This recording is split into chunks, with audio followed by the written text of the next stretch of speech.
right, guys, welcome to Pick Money, the podcast, episode 38. I got my man Kenny Brooks, Sr., the funny salesman. What's up, dude? How you doing, my brother? I'm doing amazing, man. Even better now I get to talk to you. How about you? How you doing, man? Busy? Man, busy. Yes, sir. All over the place. Well, hey, we're going to start with if you are anywhere near Detroit on May 27th, you want to come see Kenny, funny salesman. You want to see a crew of people. We're going to be in there talking about how you can go make money. Because at the end of the day, somebody said to me, what are you excited? The guy I was talking this morning, he said, well, what are you passionate about? I said, watching other people make money. Because if I help people make money, life is really good. I learned how to go make money myself, but I wanted to bring as many people with me as I possibly can. And now I'm able to do that. So, Kenny, and if you've not, y'all know Kenny, you see him on the internet, you see him everywhere. He's been viral for forever. I think Kenny was like the first viral video ever on the internet. But he's a phenomenal. Kenny, if somebody asked me to describe your sales approach the other day, you want to hear? You want to hear what I said? Yeah, what'd you say? I said it is the most presumptive and most fearless communication you'll ever see. Yes, it's comedic. Yes, he's funny, but there's nobody I've met that is like, you're buying this because I said so. Oh, no matter what the person says to you. So when you watch Kenny's stuff, dude, and by the way, Kenny go everywhere. Kenny, you go places sell stuff that ain't nobody go sell stuff. Like Kenny will talk to anybody, meet with anybody, see anybody. And Kenny, I know you're going to talk a lot about on 27th, and I'm looking forward to getting people rolling. And you've just gotten involved. You're in so many things, but you've seen some of your family get involved in the life insurance industry, right? Yes, sir. What's been your interpretation of that, or what have you seen, or what's been surprising to you about that? Number one, it's real. It's real. Like it's life changing money. You feel me? Like I ain't never seen my son. My son more excited to sell this than to sell my own product. So when I seen that, I said, "Oh yeah, let me see what this about." You know what I'm saying? So it's to the point. My son, he about to graduate too, but it was like he had took a break from school and started selling. You know what I'm saying? He in class closing deals, and so I said, when you dedicated, I know that it's something. Because at the end of the day, when you selling a product, first of all, I tell people all the time, you got to sell yourself. And I'm not a prostitute, but I'm gonna sell myself, and then they gonna buy whatever I got to sell. So when you believe, when you got a strong belief and you got conviction with it, and like it was like number one, me and you to have a relationship for what going on like 3 years now, right? Yep. And not once have you ever ran it across me like, hey, you should sell life insurance. It just happened organically. And that's like the best way to get into something, because you got to do your own research. And it took like my son actually kind of like sold me like without you selling me. I said, look, one thing about Sean Mike, I know that he know what he doing, because at the end of the day, we done had so many relationships where it was just strictly business and it wasn't about the insurance business. You know what I mean? If that makes sense. Yep. So when it took for my son, like, and then he got his friends, and then he got his other friends, and he just excited. You know what I'm saying? He was like, "Dad, you should at least try it out. You really ain't got to do too much. I know you be busy, but just." And I was like, "You know what? I'm gonna go ahead and take a look at." Then his friend Brandon showing me check stubs and cash apps and deposit. He got 17,000 this month, 9,000 this week. I'm like, oh yeah, y'all making a killing without a machine gun. So I was like, I'm gonna just go ahead and, you feel me, and try it out. Plus, I like when I just was at the event with Deion Sanders with you, and I seen these guys, bro, young, driving Lambos, and like you never know who the CEO is. You know what I'm saying? You never know. That's one thing you'd have made multiple millionaires. I done been around a lot of sales company where, like I told you before, you can always tell who the owner, who the vice president, who the CEO, and your operation. You feel me? Well, I wouldn't say operation, but your foundation. It was about hundreds and thousands of CEOs. You know what I mean? Like you know how to create millionaires. So I told my son, I said, bro, if you follow this yellow brick road and you listen to Sean Mike, you listen to me, you listen to Andre, you listen to Brett, you listen to Andrew, all these guys, you'll be a millionaire before you're 21. So I'm just excited that, you feel me, you took an interest in my son, and it's just I'm speechless, you know what I mean? So, and it's not even trying to sell anybody. It's just the proof is in the pudding. You feel me? Without Bill Cosby, no Diddy, but yeah, that's how. Well, you know Yeah, what? so that was my intake on it. And I think, like, to your point, man, we had known each other a minute, and I know when I watch what you do and I watch what you put into it, how successful you've been, and I say that back to you. I appreciate you trusting me and us with your son. I mean, that's a big deal, bro. It's like you get to see, and it's funny because Andrew be telling me, he's like, bro, he's in class on Zooms. I'm like, what do you mean? Like, I'm like, and I said, what do you mean class? He's like, bro, he's in high school. I'm like, he's in high school. He's like, yeah, dude, he's finished up. He's in high school on in his class on the Zooms. And I think that the thing about what I've always been looking for, Kenny, and this is what we're going to talk about when we see people in Detroit, free meeting, you get to come, show up, get trained, meet people, or learn about his business. But also, what you just said about the company is the best compliment you can give me. I worked at a company, you knew who the CEO was. He was the only dude that could afford any of those things. He would park his cars in the convention center. He would park, Kenny, he would park his cars in the convention. Well, I'm not kidding you. Like, you'd walk in the meeting, you had to go buy the Lambos, the McLaren, you had to go buy all of them, the Rolls Royce. They were all his cars. And they would fly his jet up the street, and they had another jet. And I remember I looked at one of the executives they had there at the time, like the COO, and I said, is there any chance that if I work here and work my ass off that I can have these things? And he was like, none. I go, what do you mean? He goes, none. There's no chance you can get wealthy working here with the way the structure is. I want you to come into my company and be like, dude, that guy too, and that guy too, and that girl, like, look how much money everybody's making. Because at the end of the day, you making money for you is okay, congratulations. But when you make money for help other people make money and you help them create wealth, dude, it's I can't even explain to you what it does, and then you take people that think about what you just said, be a millionaire before he's 21. Dude, I didn't make $1 million a year or even have $1 million liquid. Like, where I was just could do whatever I wanted until I was like early 40s. Right, me too. That's what I'm saying. Now you think about like what That's he's right. gonna do. We ain't got what he'll do compared to us, which is what you should want for your kids, is more Yeah, for them than that's you a had fact. for yourself.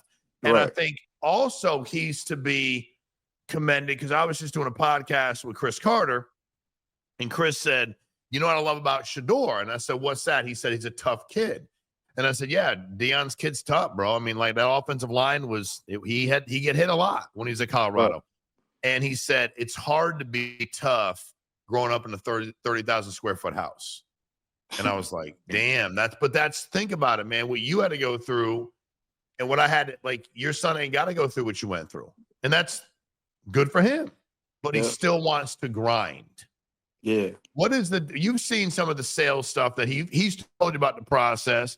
What can you if somebody's watching this, they've never sold life insurance ever before in their lives. Can you explain? Because when you say that, when I tell people you call somebody up, 30 minutes, 40 minutes, 50 minutes, you make $1,000, you can do it as many times as you want during the day. What have you seen from the process? Do you think it would be this simple as far as, because you've been cold knocking people, bro, not leads. These guys got leads. They're calling people that know they're calling them. You be knocking on doors and talking to people in parking lots who could be cussing you out.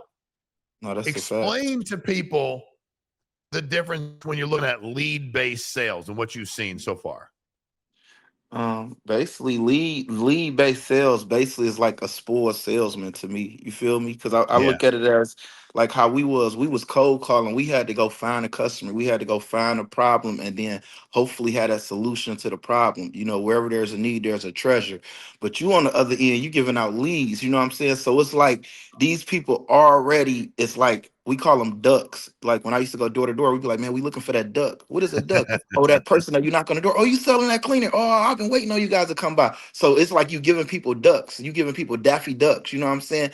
And I saw how it was when I was on stage. Remember we were shooting a little thing, so giving them the leads, and they was excited, bro. It was like it was their birthday. I'm like, and that's how it is with my son. My son, see, sales is a jealous business. It was time I was like, son, we about to go to the movies. You coming? Oh, I ain't coming. I got this appointment. Hey, we about to go play basketball. You coming? Oh, I ain't coming. I got this appointment. Hey, we about to go do this. Hey, we got a family gathering. He don't never show up, and I'm like, dog, this dude is so locked in with sales right now that at first it was making me mad.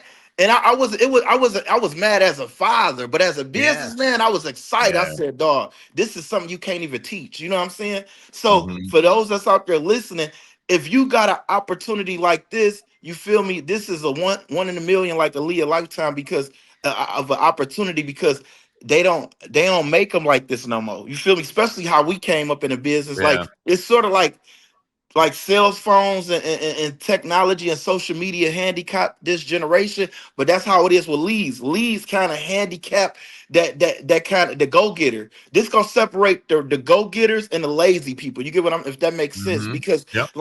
you got people that don't even want to knock doors no more. Now here it is, you got people that love knocking on doors. And then like how it is with my son, like I said, he been knocking since he was like 6 years old. So if you put some candy in front of this stone cold killer, oh, it's over with. You know what I'm saying? So it was like that's all you could have did when you gave him that. You feel me? Because it was times he'd tell me, him and his friend Brand, they'd be like, look, we about to go find leads. And I'm like, damn, Sean already got y'all leads. So when he was going beyond the Call of Duty, and then he got Yep. other guys that's like him, you don't find too many people like that. So it's good that he kind of like found this niche early. Cause like I said, that's how I was. You feel me? I found my niche early, but like I said, it took me millions of doors to knock on, hundreds of thousands of doors. Like I had to knock on damn near 300, 400 doors a day to make $3,000 in a week. Here it is. This dude just told me, like, I think it was last week. He said, yeah, I just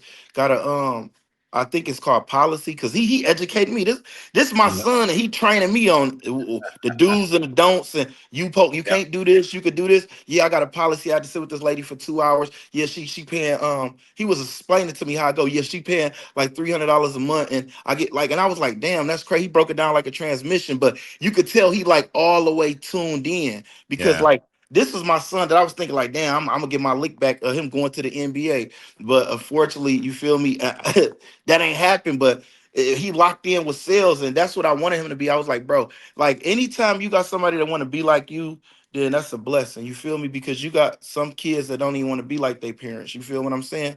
So that I got to give myself a pat on the back for that, and also give you a pat on the back just because of the simple fact that out of all of these sales companies that try to recruit my son, like it didn't take that much. Like I told Andrew at your event, I said, bro, my son, he loves sales. Maybe y'all can get him to do it. And that's all. As soon as he seen it, and then he seen the infrastructure, and he seen how, like, because remember I told you he was supposed to come to that event with me, and Yep. it was like he was there in spirit, because it didn't take too much for him to see it and then join. You know what I'm saying? So yeah, it's a blessing. But yeah, for those that's out there that needed opportunity, man, this the best opportunity you can find. You feel me? So and I'm not just saying this to try to recruit people. I'm not just saying this because me and you good friends. I'm saying this because seeing is believing, like Stevie Wonder saying. Like this the happiest I done seen my son. And I used to get on my son all the time, because like before like he even joined your program or even started working with your company, man, this dude, he used to let me down sometimes. I'd be like, man, you ain't showing me you that hustle. You ain't showing. And he told me the other day, like 2, 3 weeks ago, he said, watch, I'm gonna show you, Pops. I'm gonna show you all that you installing me, and how you used to cuss me out and saying I'm not no hustler and I ain't like you. Watch, I'm about to show you, I'm gonna be better than you. And when he showed me that, I said, this is what the fuck I'm talking about. Excuse my French, Montana. But yeah, that I couldn't like, and he confident, he more confidence than ever, just off of working with you. So I'm super excited to see, what we can do. You feel me? But we gonna go crazy. Trust me. Well, I'll tell you what, dude. I first of all, I believe that you should pat yourself on the back, because I think when kids get older, they want to be around you. You done something right. He definitely wants to hustle and work like you, which is great. And I think that also do what's happened. I got in this business 15 years ago, bro. We called people, we booked an appointment, we drove a couple hours to their house, or if there were like 12 of us in Detroit, we didn't have enough leads. So half of us had to get on airplanes or drive, 10, 12 hours to a different state. So now you can get on the phone, call people all day long. Virtual sales is life changing. But did I lose Kenny? He's still there. Yeah, I'm still there. Okay. But it's Somebody one of was those talking. things, Kenny, all good, bro. But it's one of those things where, when you start teaching people, because I tell people, they go, how'd you get so good at sales? I'm like, I'm an order taker, not in sales. I went door to door. That is sales. When I call somebody that filled out a lead, I'm taking orders. It's no different than me going on DoorDash and being like, yo, all my food. The dude doesn't show up to my house with DoorDash and I go, bro, what are you doing here? Get out of my house. That would be freaking delusional. So, like, I'm taking orders. So it allows anybody to go be successful. And I think also when you pick products that people need, not want. So, like, I've never sold a product that I'm 100% sure everybody will use. I've not found another one where I'm like, dude, no matter what happens, everybody's going to die. So everybody's going to die. You're going to use the product eventually. If you're taking money off it, whatever your deal is, but everybody's going to die. So when you look at, and it's interesting because you get to watch your son because he started. So you get to watch him and listen to him and see what he's saying. And it's cool to watch, man. I got family that doing that. I love watching them do what they do and see how successful they can be. But when you look at the ability to scale a business, because now, Kenny, it's not just you going and making sales. Now you're like, dude, I can hire 12, 14 people I know. I can make this much a month when they make their sales. I can make money when I'm making my sales. Because my biggest fear when my kids were younger or at any age, I had a lot of responsibilities and people to take care of my family. Dude, if something happened to me, what would happen? If you're making sales and you got no passive income, there is no money if something happens to you. You are the money. You are the guy. You are the sole provider. And I always want to try to set up, what have you, when you look at this for your son, I don't even know if he knows how big it will get because he's already recruited how many people? A ton. Like, I don't know. Yeah, about 10, 12. Yeah. 10 to 12 people selling life insurance. If each of them sell 10 grand in a month, and that's 100, and if he makes 20 points, he makes $20,000 on top of what he does over here. Well, what if he gets 100 or two? And those guys you talked about at our events, they don't have tens of thousands of people on their team. They got a couple hundred. Right. Your son could be there in 6 months. What is the biggest thing you think you've been, when you watch your son and you're like, damn, I'm proud of him. What do you think? There's a couple things that you didn't know he was listening to you the whole time, but now that you watch him do it, you knew he was listening to you the entire time. What are some things about it? Because he actually has an unfair advantage, and that's okay. He's been knocking doors since he was 6. He's been watching you talk about business forever. But what are a couple things that you're like, damn, I didn't know he picked up on that. I was talking about it. My son was paying attention. Just the leadership, man. I be watching how he be talking to his friends. He was over here the other day. Um, and he was getting on somebody, I guess, because he was talking about like when he was in the house doing a policy, he was training someone. He said somebody grabbed the phone and the lady kind of like got skeptical and he was getting on him. And I'm like, dog, this dude is like a younger me because that's how I was. I drill somebody, especially like you feel me, like it's just little things that like the leadership and like just the demeanor and like how he carry himself and like he always up the par. Like this dude, he every day he wear 2 outfits. He wear one to go to school, and then he wear his business outfit. Like soon as he get out of school, like soon as he get out of school, he on doors. Like right now, he probably on some doors right now trying to close a deal because he get out at two Yeah. thirty. It's 2:30 right now, so I'm pretty sure he he had appointment right now getting that policy. But it's just like he just he just like I ain't gonna lie. I promise you, like it was a surprising thing, like with me because like I said, I had him selling the cleaning product, and he wasn't even he didn't have this. If he did have it, he hid it from me. You know what I'm saying? And it's like he locked in right now, and it's kind of hard like when you got somebody locked in like that. That's a dangerous person, man. You got to be Yeah. careful because you're gonna look up and they had a whole world in their hands. So, and it's just that like he really like he passionate about this though. That's what I'm looking at. Like I didn't see that part because, like I said, he got in this boy, but he was like, man, next time we at a customer, man, I'm trying to show you how to make some money. You see, the lady was excited, then you answer the phone, you just walked out. Like you can't do, you know what I'm saying? I'm like, damn, like he really like locked in and really Yeah. own it. You feel me? So that's And that's good. dude, that's an impressive thing at a young age, man. Yeah. At a young age to be leading people like that Yeah, because is, usually at a young age, when you like in school still, you only thinking about yourself. You know what I yep. mean? He hiring his homeboys, he taking calls, he doing like I didn't see him and Andrew in class recruiting a friend. I'm like, bro, this dude, he doing all this in school. So it ain't no excuse for somebody that's not in school or somebody that's over Right. 18 that say, oh, I can't do this, I can't do that, I got this going on, I got that. No, this is a prime example, brother. This dude was 18 in school, senior year year, about to graduate, doing the same shit, working even harder than some people that didn't even have that much going on with they 24 hours in a day. You know what I'm saying? That's not in Mhm. school, that's not trying to recruit their friends, that's not trying to close out policies, that's not, you know what I mean? So it ain't really no excuses. But when I seen that, I was like, damn, that's crazy. Yeah, Yeah, it is so crazy. So when you, from a sales standpoint, Kenny, what do you see different today with when you look at the clients and you watch what people are doing? What are some of the things that you think your son or anybody is doing well? Because for me, I always worked hard to avoid objections. Like if I was talking to you the right way, you tend not to object to the shit I'm saying because like I was very presumptive, very in charge, very in control. But people do give you objections and they do. What is from a life insurance? Let's use anything. It don't have to be life insurance. What is one of the things you've taught because you're a phenomenal sales trainer? What have mhm, you taught people to do when it comes to objections? No matter what anybody says to you, Kenny, no matter what they say to you, every video I've ever watched, you keep it moving. There right. ain't no matter what it is, you come up with something. It's disarming, it's funny, whatever it is, but you never change this. How do you teach that to people? Um, See, in sales, it's like it's always two sales gonna be made. Either you gonna sell them or they gonna sell you. So when you in charge and you prepared and you done prepped yourself and you done took hours of studying and you done perfected your craft and you done studied your product, you love yourself, you in tune with yourself, you locked in. Nothing outside them doors can stop you from getting a sale except you. So I say that to say this is that when you super locked in, the thing is that even if they was to give you objection, you got to automatically expect that. You know what I'm saying? I tell people all the time, this is the price I pay for the life I chose. So I know coming, being a salesperson that come with no's, being a salesperson that come with doors getting slammed, being a salesperson that come with objections, being a salesperson that come with people changing their mind, being a salesperson that come with people reneging and canceling on me. So all of that come with it. But the thing is that it's the ingredients that you prep yourself for. So I say that to say this is that when somebody give me objection or somebody don't want to buy from me, I'll be excited more than when they wasn't going to buy, if that makes sense.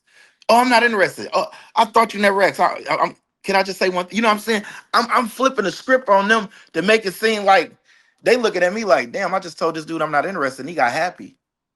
Yeah, because I'm letting you know, like I embrace no.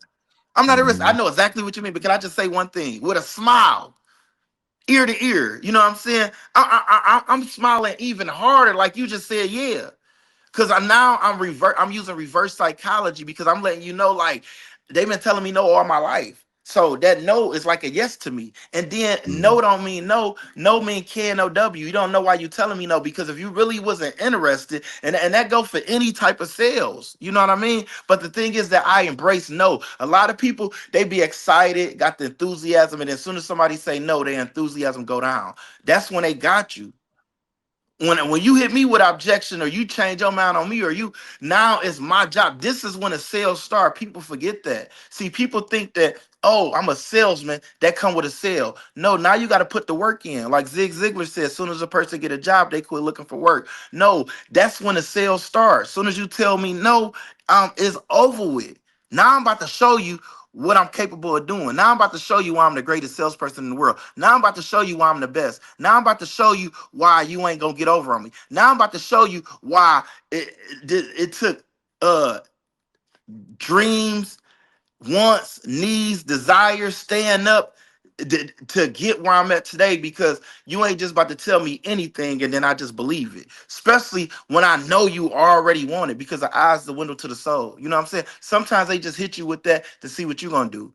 And you probably can vouch for that too. I'm pretty sure you'd have somebody knock on your door, somebody try to sell you something, and you tested the water with them. I'm gonna give them objection real quick to see if they gonna walk away or they gonna buckle. If they buckle, they lost the sale. If they hang in there like shingles and drywall, they just got a customer. So Mhm. sometimes I did test the water. Somebody came to my house and was trying to sell some candy, and I gave them objection, and they won. They passed the test. You know what I'm saying? We salespeople, Mhm. we ain't gonna give it to them easy because nobody can give us nothing easy. You know what I'm saying? But that's the Mhm. thing with salespeople nowadays. They give up too quick. They give up quicker than a cat can lick their ass. Excuse my French, Montana. But and it be right next door. It be the sale be right there. All you had to do is just hang in there a little bit more. And that's what people, they don't want to do that nowadays. You know what I'm saying? They want everything easy. So Well, I think that, yeah, 100%. And you're right. I do. People come to my house all the time, and also when I'm talking to people, I mean, dude, at the end of the day, if you're gonna be if I'm gonna be your client, and you can't stand up for you, you're never gonna stand up for me.